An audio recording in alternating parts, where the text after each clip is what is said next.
Good to have you with us on this Friday edition at Schultz News and Commentary. You know, I've always been a believer that sports analogies are so apropos when it comes to politics. Let me ask you a couple questions. If you're a sports fan, and my God, we got plenty of sports talk stations around this country. In fact, the country is fixated on sports. I know we're doing the March Madness thing and everything else, but I mean, it's just it grabs a lot of attention of American consumers. Okay, take your favorite team. They still have a mathematical chance and a pathway to win the championship. And the manager or the coach of the team that you absolutely love says, you know what? Screw it. It's over. We're not going to play any more games. We're not going to try to win. We're just going to go through the motions and get this goddamn season over with. What would you think as a fan? Have you bought a ticket? Have you bought all their T-shirts with the names of the players on the back? You know, have you been to their promotional events? Have you been a real fan? Have you been a believer? So put that to the Bernie Sanders campaign. There is still a mathematical way, probability, not very high, but what message does it send to the millions of people who have donated, who have been at rallies, who have done door-to-door and phone banking, for Bernie Sanders to get up and say, you know what? I know that half the country hasn't voted yet, and we still have to do these real small states like Arizona and Washington and New York and Pennsylvania, but you know, the hell with it. I'm just going to... I mean, this is absurd. And I think it was terribly wrong for the president to say that Bernie Sanders' campaign is winding down or finishing out and it's time to support Hillary.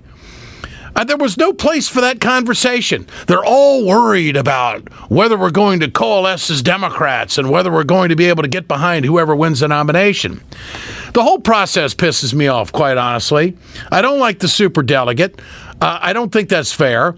A superdelegate's mind is no sharper than mine, and I'm not a superdelegate, but my vote should count just like theirs, and you should feel that way as a consumer. Bernie Sanders. Saying in a television appearance that while he didn't want to speculate on Obama's remarks, see what a nice guy he is? He says that it's absurd to think that he would drop out of the White House race anytime soon. For more on that, let's go to Symone Sanders. She is the National Press Secretary for Bernie Sanders' campaign. Symone, good to have you with us. I'm here. Nice to be here, Ed. Thank you. You bet. Good to have you with us. What was the campaign's response, the inner workings of the campaign, the folks that are getting after it every single day, 18, 19 hours a day, to hear this Obama news behind closed doors? You know, I'm not going to speculate on what folks said President Obama did or did not say, but this is what I will say.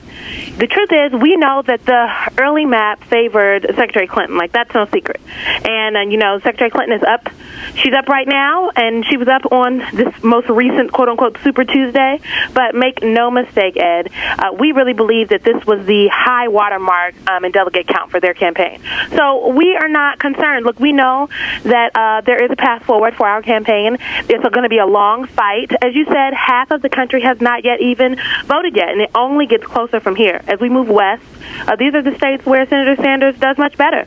We're talking Idaho, Utah, Arizona, Washington, Hawaii, Wisconsin, and so on. I mean, and there's still other states such as Pennsylvania, New York, Maryland, that still have not voted, and California, as we all know, which is the quote-unquote last frontier. So we're going to move to a more favorable calendar, and we're going to start racking up real wins. All right. Hillary Clinton saying in an interview with CNN that Bernie Sanders has a narrow base. Your response?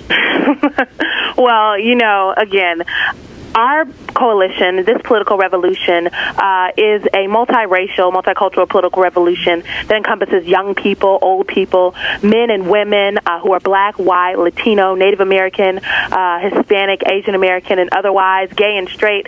There's a hodgepodge of people in this coalition that have signed up for the political revolution.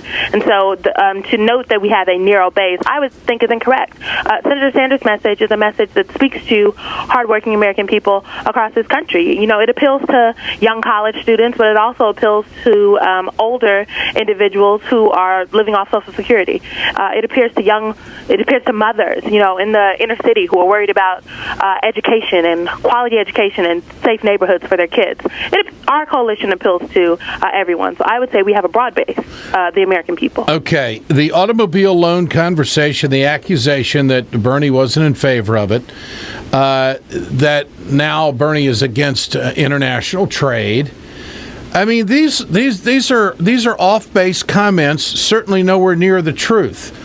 What's the campaign strategy to respond to this kind of negativity when your campaign has never run a negative ad and has never said a bad word or, to my knowledge, misrepresented the position of your opponent? What's your response to the stuff going on? Well, Ed, our response really is to continue to talk about the issues and the facts. The facts are Senator Sanders supported the auto industry, the American workers. Who he didn't support were the corporations, and he didn't believe in a corporate bailout. Do you think Ohio voters got that, or was that an issue in Ohio last Tuesday? I think it was an issue in Ohio. It was a hard-fought battle in Ohio. It was still close. I think, one could always think what would happen if we had more time. But for sure, the voters in Michigan got it. I think people in Illinois got it. Again, it was a close, hard-fought race. And I think folks know that Senator Sanders has always stood on the side of the American worker. Look, Ed, you and I know that these disastrous trade deals have literally decimated communities across this country, whether we're talking about Flint or Detroit, or whether we're talking about Baltimore, whether we're talking about folks who are steel workers that, know the impacts from the steel worker industry.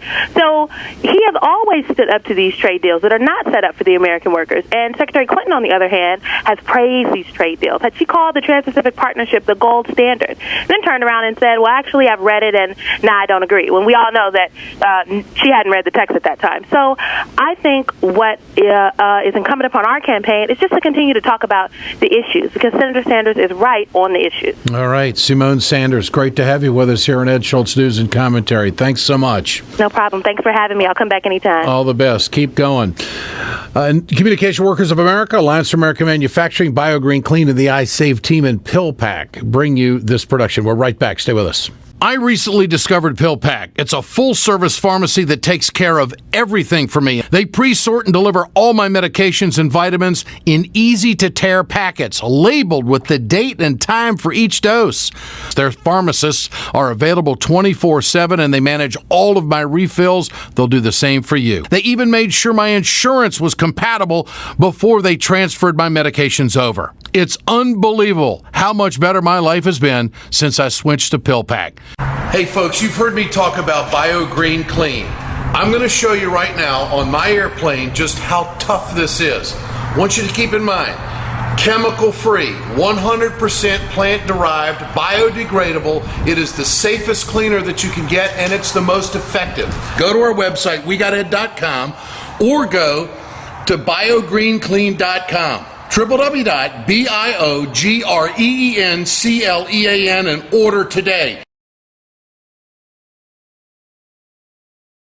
It's time to continue our conversation about mechanical insulation. Mechanical insulation is for the piping systems in our nation's commercial and industrial facilities. Facility owners are burning up billions of dollars through the lack of mechanical insulation on these piping systems. Call the iSave team. Insulation saves America valuable energy, and this team of energy conservation specialists is shovel-ready to save you money. Visit iSaveTeam.org to have a specialist give your plant an energy audit. We perpetuate a culture of crime all the way from Wall Street right down to the main street in our hometowns. It's worse than it has been since FDR took control of the problem and said we can't count on industry taking care of the American labor. They probably have already engaged into some type of criminal cover-up, and the law prohibits the government from even doing anything about it. Catch America's lawyer Mike Papantonio on YouTube at youtube.com/GoLeftTV.